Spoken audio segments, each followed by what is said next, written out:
Otra semana más, Marcos Durán, de comidilla social y política. Esa semana, ¿qué es lo que se está moviendo? ¿Qué es lo que hay que platicar? He visto mucho comparaciones en Twitter de expresidentes, de economía. Sí, yo creo que vino comentarios de expresidentes, de hecho. Sí, yo creo que vino porque se reunieron en Madrid el 20 de octubre a instancias de la fundación que tiene el Premio Nobel de Literatura Mario Vargas Llosa, la Fundación Internacional para la Libertad, que cumplió 20 años, y se reunieron en Madrid y coincidieron ahí los expresidentes de México, Ernesto Zedillo, Felipe Calderón, estuvo José María Aznar, también expresidente del gobierno español, y un juez brasileño de apellido Moro, que es el que llevó todo el proceso a Lula. Sí. Muy viciado, que logró poner en la cárcel. O sea, prácticamente el club de ultraderecha.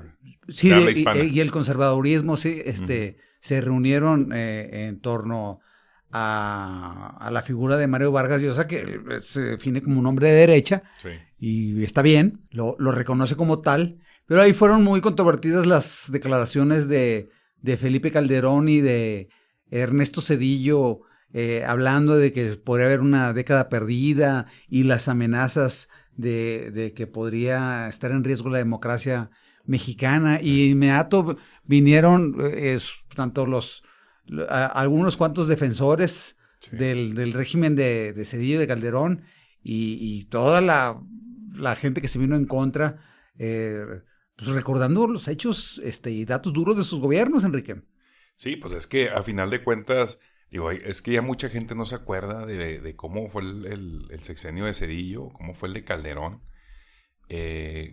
Zedillo, como decía que para tener la lengua muy larga tienes que tener la cola muy corta. Sí. Y cuando analizas el sexenio de Zedillo, fue, a pesar de que fue la cumbre neoliberal, fue un gobierno que económicamente se batalló muchísimo. Los primeros datos económicos que recordamos del gobierno Zedillo es que el 28 de diciembre de 1994, 28 días después de que había tomado posesión, el dólar se evalúa, el peso se evalúa frente al dólar y pasa de 3 a 6 pesos, ¿sí? Su primera ley de ingresos sube el IVA del 10 al 15. Sí, así es. Y la inflación del 6.2% también. Sí, pocos recuerdan, porque, pues a ver, Zedillo empezó en 1994. Sí. Hay seguramente el 50% de la población o el 40% de la población aún no nacía de los habitantes en México, en los tiempos en que Zedillo tomó protesta. Sí. Pero él convirtió deudas privadas en deuda pública con el famoso Fobaproa. Hoy vamos a recapitularlo para la gente que nos escucha y nos ve. Los bancos quiebran y el gobierno rescata con dinero público a capital privado y de alguna manera salva a los bancos que de como quiera quebraron porque fueron comprados por otras dependencias. Por eso nos acordamos de bancas como Serfín y todas esas que ya no existen porque fueron compradas con otro banco con dinero público. No solo los bancos, muchísimas empresas que el tema ahí era, según entiendo, pues fueron empresas, la mayoría amigos del sistema. Sí, por supuesto, y entonces la deuda de esos magnates, ¿sí? Y la ambición de los bancos por dar créditos que no tenían sustento, terminó siendo absorbidos por el Estado mexicano. Sí. O sea, y en estos momentos se sigue pagando y se va a seguir pagando hasta el 2038, ¿sí?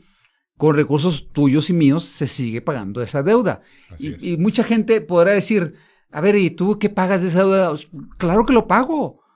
Dejo de recibir obras que no se hacen en Coahuila, aquí en Saltillo. Porque hay que pagar. Porque hay que pagar esa deuda. ¿Sí? Deuda que contrajeron los bancos que en su inmoralidad prestaban a diestra y siniestra, ¿sí? Sin los sustentos necesarios y se fueron a la quiebra. Y lo rescató el gobierno neoliberal de Zedillo. Sí. Entonces, con un préstamo de Estados Unidos. Con un préstamo del gobierno de Bill Clinton de $50,000 millones. Que es realmente quien salva. Y es un círculo porque ¿de qué te sirve? Salvas un banco mexicano y después, por decir, Banamex. Y después le inyectas el dinero americano, o sea, limpias ese dinero en el sistema bancario mexicano, y después es comprado por Citi, que es una empresa americana que vuelve a recibir el dinero otra vez en Estados Unidos. Bueno, pues porque Estados Unidos nunca pierde, Enrique. Exactamente. Pues por eso prestó el dinero. Sí. Sí, pero a ver, esta preocupación de lo que habla el expresidente Ernesto Zedillo de que puede haber una década perdida. Si hubo una década perdida fue en su sexenio. Por supuesto, su sexenio fue completamente perdido. Sí. Y el gobierno de Salinas lo mismo. Sí. Pues es que por eso es importante la historia y remembrarla. Los ferrocarriles, muchos nos acordamos cuando íbamos en tren a muchas partes. Bueno. Y Zedillo, cuando ves esas empresas como Kansas City Western, todas estas empresas. Y Ferromex. Lo que hace Zedillo es que privatiza el sistema de transporte ferroviario. Y la burla fue que cuando sale de presidente se vuelve miembro del consejo precisamente de esas ferroviarias privadas. Lo que hoy le llaman pomposamente conflicto de interés. Así es. Sí, que es no puedes tú actuar a favor de una empresa y luego terminar trabajando para ella. Así ¿sí? Es. Eso es lo que hizo Ernesto Zedillo. Sí. Privatiza, como bien tú dices, el sistema ferroviario nacional. Sí. Se lo da a dos empresas, Kansas City y Ferromex. Sí. Estas dos empresas eliminan el tren de pasajeros. Así es. Debemos de ser, Enrique, posiblemente uno de los pocos países que no tiene tren de pasajeros. Así es. ¿Sí? Ves países, a ver, no, yo no estoy hablando de primer mundo, ¿sí? Sino la liga que sigue, digamos, como México. Para el nivel de infraestructura que tenemos ferroviario, deberíamos tener tren de pasajeros sin duda. Por supuesto. O nunca haberlo perdido. Pero por un interés monetario de un muy mal sexenio, de una muy mala decisión, se acabó toda una industria que en México ahorita puede haber funcionado muy bien. A ver, el tren de pasajeros, muchísima gente lo utilizaba, sí, Enrique, sí, para viajar. Yo llegué a viajar a la Ciudad de México, sí, en el Regiomontano se llamaba, o aquí a través de Coahuila, desde Saltillo hasta Piedras Negras se llamaba, sí, el Coahuilense. Sí.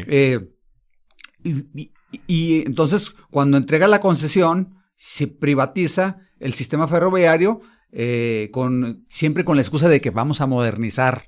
Sí. ¿Sí? Y eliminan el tren de pasajeros y lo hacen todo de carga, ¿sí? Y sí, son muy eficientes en su negocio y ganan muchísimo dinero. Sí, ellos ganan muchísimo dinero. Claro, sí. El que perdió fue el público porque se quedó sin una opción de transporte. Y eso ya no lo recuerda que ocurrió en el gobierno de Ernesto Zedillo. Vamos, no creo que ni siquiera en la psique de los jóvenes ahorita se pregunten ¿por qué no tenemos un transporte ferroviario? Pues ni siquiera lo piensan porque no... Desde que nacieron ya no existía, ya no estaba. Así es. Sí, pero tú vas a España. No, pues toda Europa. Toda Europa y una buena parte de América Latina. Sí. Y uno de los principales medios de transporte es el ferroviario. En Estados Unidos también. Así es, por supuesto, muy fuerte. Sí. Y aquí no lo tenemos. Y entonces ahora... Por la adición de un plumazo de intereses en un momento... Así es, Ernesto Zedillo, y esa era una propuesta que... Ahora, no me digas que una década perdida, pues acá se perdió el sistema ferroviario mexicano. Que ahorita este gobierno de alguna manera lo quiere rescatar con lo del Tren Maya, con otro concepto, pero que yo creo que eso irá hasta el otro sexenio. Pero dices, década perdida, tienes esto, el sistema ferroviario, tienes lo de la inflación. El IVA del 10 al 15. Hablan de 10 al 15, hablan de moralidad. Oye, es muy sabido que Ernesto Zedillo, los hijos de Ernesto Zedillo, agarraban el avión presidencial. Parece de fiesta. Y lo ha contado el Burro Barrack, todo el mundo. Estos influencers y actores. ¿Y qué pasa? ¿Con qué moralidad habla Ernesto Zedillo de esto? O sea, cuando su sexenio no está catalogado ni por el mismo priismo, porque lo considera un traidor por haber aceptado la derrota, ni por el mismo priismo como un buen presidente. Es solamente un buen presidente para los que les fue bien en ese sexenio. Sí, por cierto. Y además me encanta porque aducen el siguiente argumento. Es que él dio paso a la democracia. A ver, no dio paso a la democracia.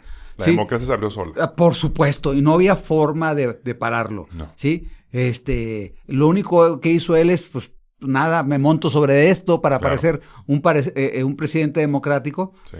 Entonces, a ver, los pasivos de Ernesto Zedillo son enormes. ¿Y qué decir de Felipe Calderón, Enrique? Sí, que todavía eso está un poquito más reciente, ¿verdad? Vamos a brincar, llega Fox, que es otro tema también. Ese pelmazo ni siquiera pasó. Dicen, grandes estudiosos de políticas públicas que cuando cambia un gobierno tan radical, o sea, de un lado hacia otro, siempre el primer sexenio es muy malo.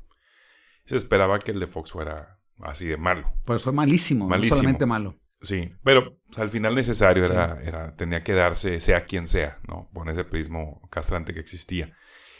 Y luego llega Calderón, que es el que arrebata realmente desde el interior del PAN, arrebata la candidatura, porque el candidato, lo que no supo hacer el panismo es dar el famoso dedazo, el control, porque no era ese estilo de partido. Y no pudo controlar. Calderón, recordamos, fue secretario de Energía con Fox. Así es, fue secretario de Energía. Y lo corrió en el avión presidencial. Y él se abrió camino en el panismo para duro hacerse interno. La candidatura, sí. Y se hizo la candidatura ganándosela a Santiago Krill, que era el candidato del presidente. Entonces, ahí se abre el panismo, Calderón entra con un tema de manos limpias, me acuerdo perfectamente, y el enemigo a vencer era Andrés Manuel López Obrador, en la primera elección, 2006. Y se hizo muy bien la campaña. O sea, era un México todavía democráticamente muy, muy inmaduro. Y te podías creer todas esas tendencias. Hubo una guerra sucia brutal en contra del hoy presidente Andrés Manuel López Obrador. Sí. Todo este movimiento postelectoral que mantuvo a México, digamos, en vilo, intentando conocer el resultado de la elección, porque se detiene el conteo de votos, se exige el famoso movimiento aquel de voto por voto, casilla por casilla. Yo lo viví muy intensamente porque justamente viví en la Ciudad de México cuando fue esa elección.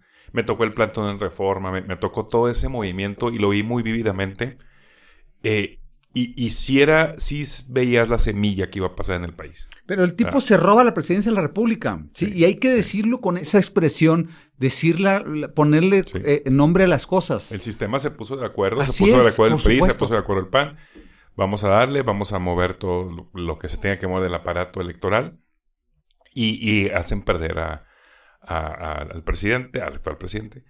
Pero era un momento de mucha convulsión política que ya veía, o sea, quien no veía que esto iba a llegar tarde o temprano, estaba fuera de la jugada. Luego salió la película, la del fraude, que llenó las salas de cine. Sí. Yo me impresionó porque llegaba a la sala de cine y la gente interactuaba y gritaba en la sala, rateros, o sea, en un Cinépolis, así como que, oye, es un tipo que llegó sin legitimidad y ya sabemos qué hizo para intentar ganar legitimidad. Hacer una guerra. La guerra contra el narco. Así es. Sí. Hizo una guerra, que es una de las grandes discusiones que siempre tenemos con la gente. Decir, oye, es que ahorita hay mucha inseguridad, como lo plantean. Sí. Hay mucha inseguridad. Y que hay unos muertos en Zacatecas. Y hay unos muertos en Michoacán. Y hay muertos en todos lados. Y yo dije, a ver, ¿dónde inició esto? ¿Con Calderón? Esto no estaba así. O sea, era terrible. Quien vivió el calderonismo, que tenga la edad, se acuerda que no podía salir a la calle. En la ciudad que me digas. En la ciudad que me digas no podía salir a la calle. No podía salir a bares. No podía salir a divertirte. No podías incluso salir al cine. Había matanza en el cine. Y ahí sí era un ambiente de muchísima inseguridad, de que realmente te puedes salir y te pueden matar. Había balaceras. Escuchabas muchísimas cosas. No es que yo defienda el tema de seguridad del actual gobierno, pero ahorita no está así.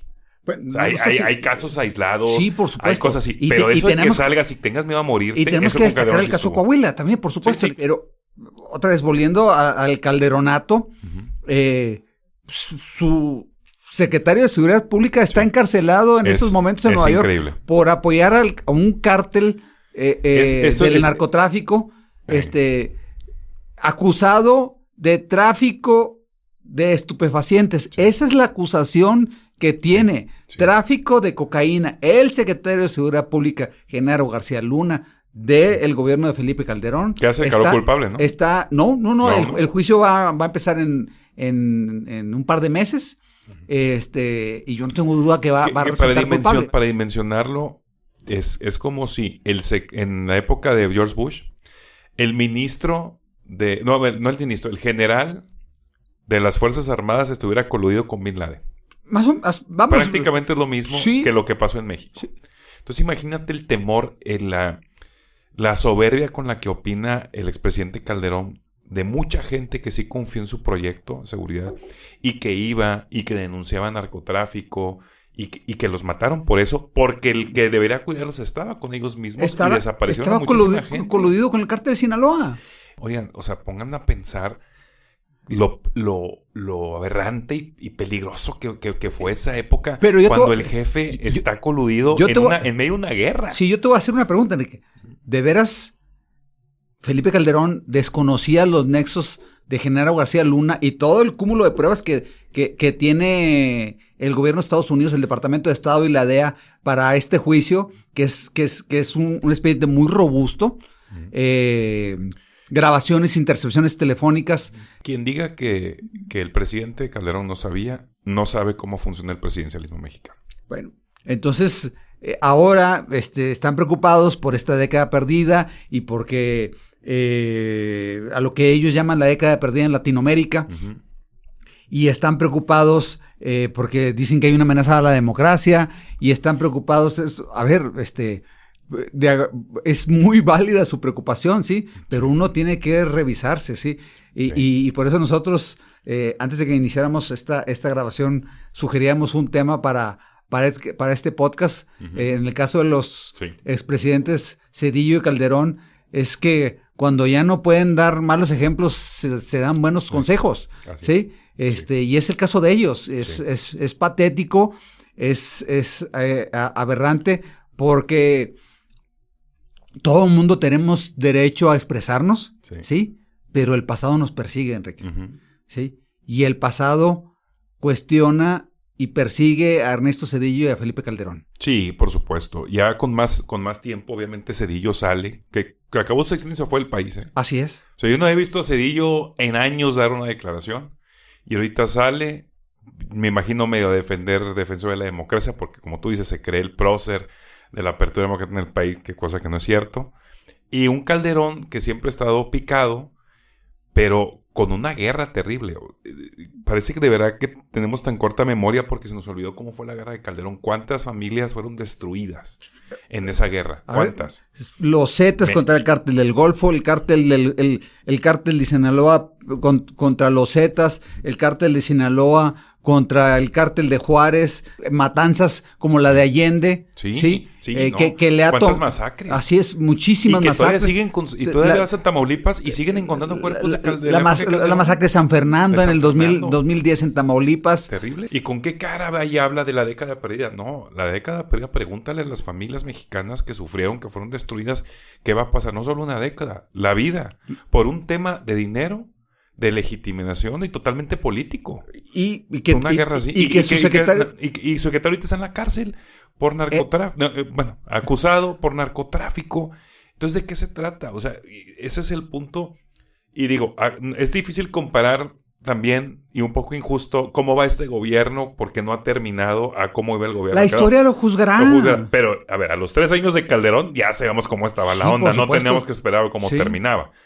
Aquí hay sectores que hay inseguridad, pero como también los hubo con Zedillo, como también los hubo con Fox, como también las hubo con Salinas. Pero lo que lo que estamos viviendo ahorita, sí, es consecuencia de esa guerra contra el narco que desató Calderón. Sí, todavía seguimos en él. ¿Cuántas series existen de eso? ¿Cuánta cultura quedó sobre de eso? Y basándose en ese mismo teorema. Sí. La inició Calderón por legitimarse, ¿sí? Sí. Solo que eligió creyó que el enemigo era más pequeño y controlable y se le salió totalmente de las manos. Y eligió como secretario de Seguridad Pública a Genaro García Luna, que terminó coludido con un cártel. Que dicen que declaraciones norteamericanas que le avisaban en las cumbres, muchos expresidentes, su sistema de inteligencia le decían en las cumbres que Genaro García Luna estaba metido, que tenía problemas, que tenía que revisarlo.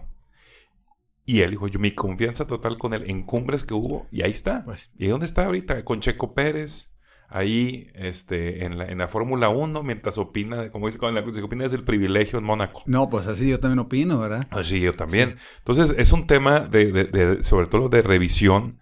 El revisionismo histórico que es tan importante, sí. Y la historia juzgará a Andrés Manuel López Obrador también, por supuesto, que lo juzgue con severidad. Claro. ¿Sí?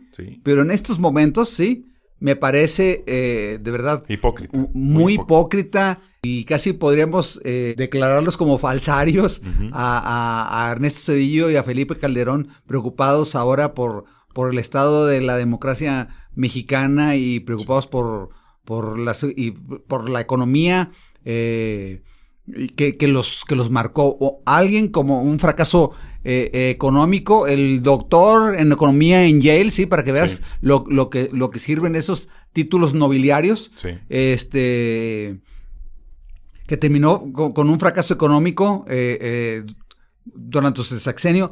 Repito y recapitulando. Que también un sexenio de rebote. Sí, recapitulando. Porque no era el candidato. Por supuesto, no era el candidato. Recordemos que termina siendo candidato al asesinato de Luis Donaldo Colosio. Así es. Repito, subió el IVA del 10 al 15. ¿Sí? 1.8 billones de pesos, ¿sí? De deuda del Fobaproa. Cuando hablamos de Calderón, de cómo destruyó familias, también con Zedillo se destruyeron familias con el tema de la deuda. El ingreso familiar. Gente, yo conozco mucha gente que perdió sus casas con el tema de los créditos que tenían muchísimas empresas. A esos no lo rescataron, ¿verdad? No, a esos no lo rescataron. A los que les quitaron el carro, la casa, sí, a esos no los rescataron, sí. No. Rescataron como siempre a los grandes empresarios. Así es. ¿Sí? Aparte les avisaron. El problema fue que se fue el capital golondrina porque vamos a hablar del peso y le avisan a los compas. Y pues los compas cambian su deuda. Tenían la deuda en dólares, la convierten en pesos. ¿Sí? Entonces sube y pues hacen millonarios y truenan la banca. Y además lo rescatan. Y además te lo rescataron. Además. Entonces, Calderón tienes un sexenio ensangrentado. Y acá tienes un sexenio sumido en la pobreza, donde muchísimas familias perdieron su patrimonio. Así, de un día para otro. Y tardaron, yo creo que una generación en medio tratar de recuperarlo, porque si eras un padre de familia con hijos pequeños, ya ahorita tu hijo está por los de 30 años, ya está comprando su casa. A lo mejor los padres siguen rentando todavía después porque nunca recuperaron su patrimonio. Y como para ir finalizando, Enrique, sí, y recordemos, sí, los fondos de pensiones los privatizó también el gobierno, los que se convirtieron en los fondos de ahorro para el retiro en los Afores, que la gente no le ve fin. No. Sí, ¿no? Dice, oye, ¿con qué me voy a retirar? Así es. Antes había pensiones más dignas, ¿sí? Ahora los grandes ganones, ¿sí? Son estos fondos de inversión que tu dinero para el retiro lo mueven en la bolsa. Así es. O lo mueven en proyectos de inversión. Y todos esos, y donde están otra vez los grandes empresarios. Los mismos que rescataron, siguieron moviendo el mismo dinero. Sí, entonces, mi fondo de ahorro para el retiro está en manos de un grupo empresarial, ¿sí? Que ellos me van a decir, oiga, cuando usted hace... y si hay otra crisis mundial y pierden ese dinero en Wall Street, no te van a responder no es mi en tu fondo de retiro. Lo siento, pues es que así es la economía. Así es la economía, y te van a decir, y van a pedir otro rescate que va a volver a salir de tus impuestos, y si el gobierno, el que le pase eso, y sigue ese ciclo. Sigue ese ciclo donde el ciudadano siempre va a ponerle dinero a las grandes corporaciones para que sigan jugando. Y no salimos de ahí. Y eso es el zedillismo, prácticamente. Así es. Y el calderonismo, pues un México ensangrentado, tiene a su secretario de Seguridad Pública en la cárcel, ¿sí? Y todavía tiene la desfachatez de opinar. El tipo puede opinar, sí, pero no tiene ninguna, desde mi punto de vista, ninguna legitimidad para hacerlo. No, y aparte que se pone el escrutinio público en redes sociales, no, pues que acepten entrevistas, que defiendan su proyecto. Mira, todavía Salinas le doy que ha dado entrevistas pocas, pero defiende su proyecto y te dice por qué y se permite que lo cuestiones en las pocas que ha dado. Ellos no.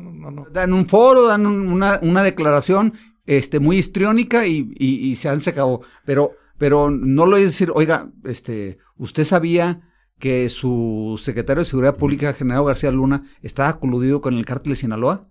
No, nunca supe. Sí. No, es que es increíble. Y es increíble que mucha gente, sobre todo derecha, entiendo el punto que crean en eso. Pero vamos, no vamos a ser tan inocentes.